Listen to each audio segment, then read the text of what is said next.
நான் நிரந்தரமானவன் அழிவதில்லை, எந்த நிலையிலும் எனக்கு மரணம் இல்லை.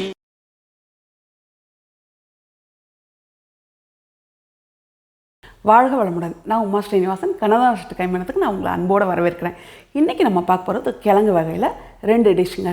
கிழங்குனா மரவள்ளி கிழங்கு, ரொம்ப ஹெல்த்தியான கிழங்கு, ரொம்ப டேஸ்ட்டும் ரொம்ப நல்லாயிருக்கும். இந்த கிழங்கை பற்றி தெரிஞ்சவங்க எனக்கு கமெண்ட்டில் என்னென்ன இது நல்லது, உடம்புக்கு என்னென்ன விதத்தில் நல்லதுன்றது எனக்கு கட்டாயம் கமெண்ட் பாக்ஸில் சொல்லுங்கள்.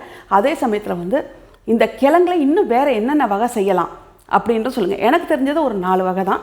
இப்போ நான் 2 வகை அதில் பண்ணி காமிக்க போகிறேன். இதில் வேறு என்ன வகைகள் செய்யலான்னு சொன்னிங்கன்னா எனக்கு கொஞ்சம் ஹெல்ப்ஃபுல்லாக இருக்கும்.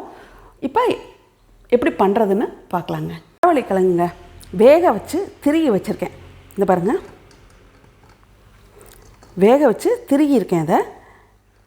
இது அடுப்பில் வைக்க வேண்டாம், குழந்தைங்களுக்கு ரொம்ப ஹெல்த்தி. ஸ்நாக்ஸ் கேட்கும்போது இதை பண்ணி கொடுத்துட்டிங்கன்னா ரொம்ப நல்லாயிருக்கும். இப்போ நல்லா கிடைக்கிது வேறு எல்லா இடத்துலையும். இது நல்லா இப்போ நான் எப்படின்னாங்க, இதை நல்லா துருவிக்குங்க. வேக வச்சது நல்லா வேக வச்சுட்டு திருவிக்குங்க. திருவி வச்சா கொஞ்சம் பிசுக்கு பிசுக்குன்னு ஒட்டுற மாதிரி இருக்கும், கொஞ்சம் சேர்ந்த மாதிரி இருக்கும். திருகினோன்னு ஃப்ரிட்ஜில் தள்ளிடுங்க. ஃப்ரிட்ஜில் தள்ளி ஒரு மணி நேரம் கழித்து எடுத்து இது பண்ணிங்கன்னா, அவங்க பிள்ளைங்களாம் ஸ்கூல் போகிற நேரத்தில் இதை வேக வச்சு ஃப்ரிட்ஜில் தள்ளிடுங்க. அவங்க வந்தோடனே இதை எடுத்து பண்ணிங்கன்னா ஜில்லுன்னு இருந்தாலும் இது நல்லாயிருக்கும். ரொம்ப உதிரியாக வரும். அந்த ஃப்ரிட்ஜில் வச்சுட்டிங்கன்னா முதல் மாதிரி பிசுக்கு பிசுக்குன்னு இப்போ இது பண்ணும்போது பிசுக்கு பிசுக்குன்னு வராது, உதிரியாக வரும் பாருங்கள். அந்த மாதிரி உதிரியாக வரும். வச்சுருக்கிறதுல தேங்காய் பூங்க, அரை மூடியில் பாதி தேங்காய் பூ திருவி போட்டிருக்கேன். இதில் சர்க்கரை நான் 2.5 டேபிள் ஸ்பூன் சேர்த்துருக்கேன். உங்களுக்கு ஜாஸ்தி வேணுன்னா ஜாஸ்தி ஆக்கிக்கங்க, கம்மின்னா கம்மி ஆக்கிக்கலாம். கொஞ்சம் முந்திரி பருப்பு, இது நெய்யில் வறுத்து எடுத்து வச்சுருக்கேன். அவ்வளோதாங்க இதோட வேலை. புட்டு மாதிரியே இருக்கும் அது பார்க்கும்போது.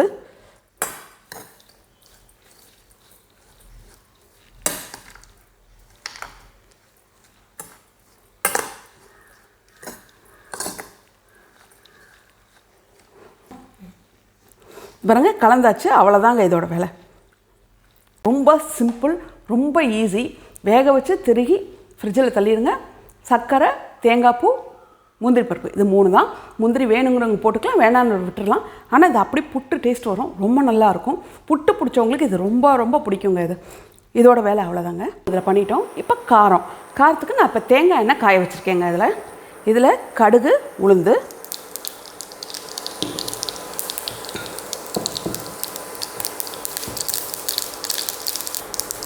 இதில் வரமிளகா, 2 வரமிளகா எடுத்து வச்சுருக்கேங்க. கொஞ்சம் கருவேப்பிலை, கொஞ்சம் வெடிக்குது பார்த்துக்கோங்க. கொஞ்சம் பெரிய பாத்திரத்தில் போட்டிங்கன்னா இன்னும் கொஞ்சம் ஈஸியாக இருக்கும். இப்போ பெருங்காயத்தூள்,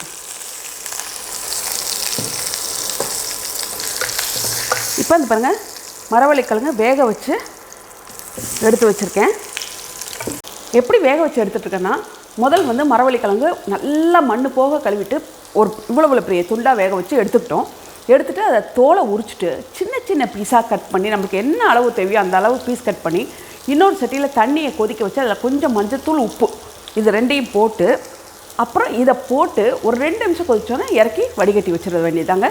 முதலும் வேக வச்சேன், 2வது வாட்டி மஞ்சத்தூள், உப்பு போட்டு லைட்டாக வேக வச்சேன். உப்பு நல்லா சார்ந்துருந்தால் நல்லாயிருக்கும். அப்படி உப்பு பத்தலைன்னா கூட நீங்கள் மேலாக கொஞ்சம் உப்பு தூவிக்கலாங்க. இதோட வேலையும் அவ்வளோதாங்க. கொஞ்சம் லைட்டாக சூடு ஏறுற வரைக்கும் விடலாம் அந்த கிழங்க. நல்லா தேங்காய் எண்ணெய் வாசனை கம்மன்னு இருக்கும்.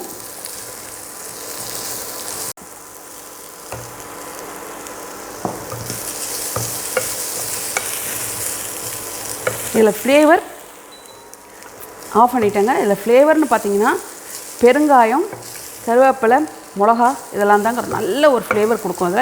அது தேங்காய் எண்ணெய் ஃப்ளேவர் தூக்கி கொடுக்கும். இப்போ மரவள்ளி கிழங்குல 2 வகையாக பண்ணி காமிச்சிருக்கேன் உங்களுக்கு. 2மே பிரமாதமாக இருக்கும். நம்ம எப்போவுமே கூட்டு வைப்போம், இல்லைன்னா வெள்ளை பொரியல், ஏதாவது முட்டைக்கோஸ் பொரியல், கேரட் பொரியல் இப்படி பண்ணுவோம். அப்படி பண்ணாமல் இந்த மரவள்ளி கிழங்குல ஒரு வெள்ளை பொரியல் மாதிரி பண்ணிங்கன்னா இதுவும் ரொம்ப நல்லாயிருக்கும்.